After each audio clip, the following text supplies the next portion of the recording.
Good afternoon, ladies and gentlemen. This is your host, Elgin Martinez from the Immigrant Edification channel, coming to you with another informative video. This video is going to be about two French doctors who decided that it's okay for them to test their new coronavirus vaccine on our sisters and brothers in Africa. This article is from businessinsider.com. Two highly respected French doctors discuss on live television how a new COVID-19 vaccine under development should be first tested in Africa, where there are no masks, no treatment, nor intensive care. One of them, Jean-Paul Mira, even compared Africa to prostitutes who were the focus of past AIDS studies. We tried things on prostitutes because they are highly exposed and do not protect themselves, he said. Several African soccer stars who played in Europe, including the former Chelsea star Didier Drogba and the former Barcelona striker Samuel Eto'o, tweeted their outrage at the two medics' remark. A discussion between two top French doctors on live TV left viewers horrified when they proposed that Africa should become a giant laboratory for coronavirus vaccine testing, because the continent lacked the resources to defend against COVID-19.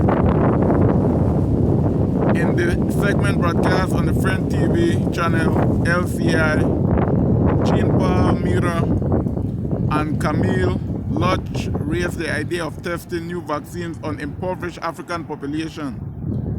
Mira is head of the intensive care department at the Cochin Hospital in Paris, while Lodge is the research director at the French National Institute of Health and Medical Research, known as INSERM. If I can be provocative, Mira says, should we do this study in Africa, where there are no masks, no treatment, no intensive care? A bit like we did in some studies on AIDS.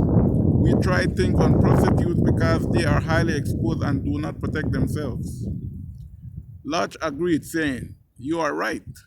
We are actually thinking of a parallel study in Africa to use with the same kind of approach with BCG placebos," referring to vaccination against tuberculosis that INSERM says has appeared to protect children against infections, particularly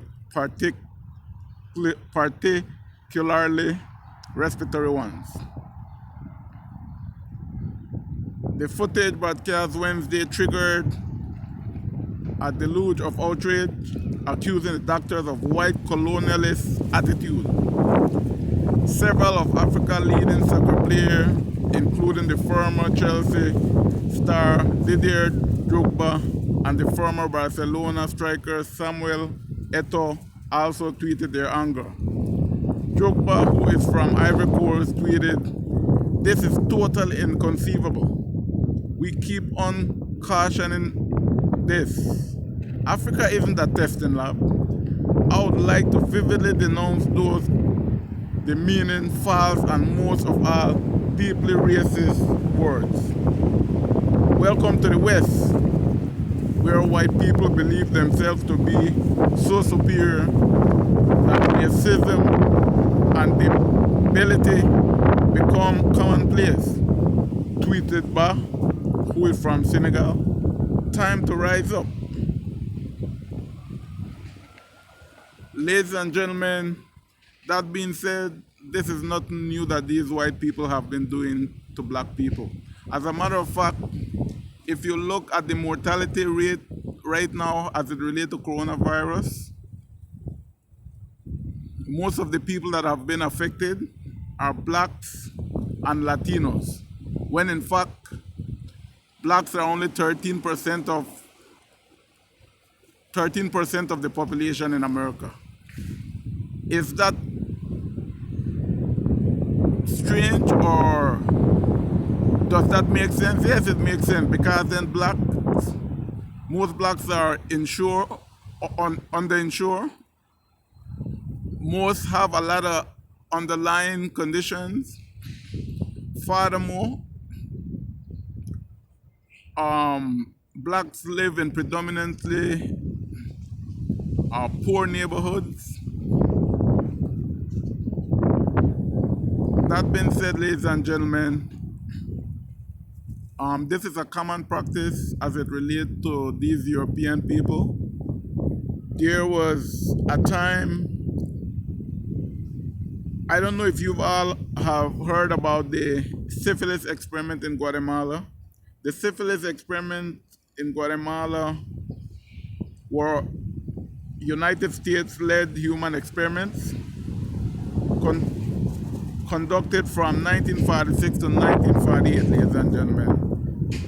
What they did in this experiment was that doctors infected soldiers, prostitutes, prisoners, and mental patients with syphilis and other sexually transmitted diseases without the informed consent of the subject. That being said, ladies and gentlemen, there was also another experiment that was conducted in Puerto Rico that had to do with birth control.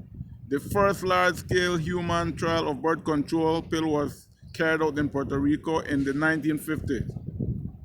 One such trial happened in Puerto Rico in the 1950s before the drug was approved as safe in the US. Many Puerto Rican women were tested on the trials were conducted by Gregory Pincus and John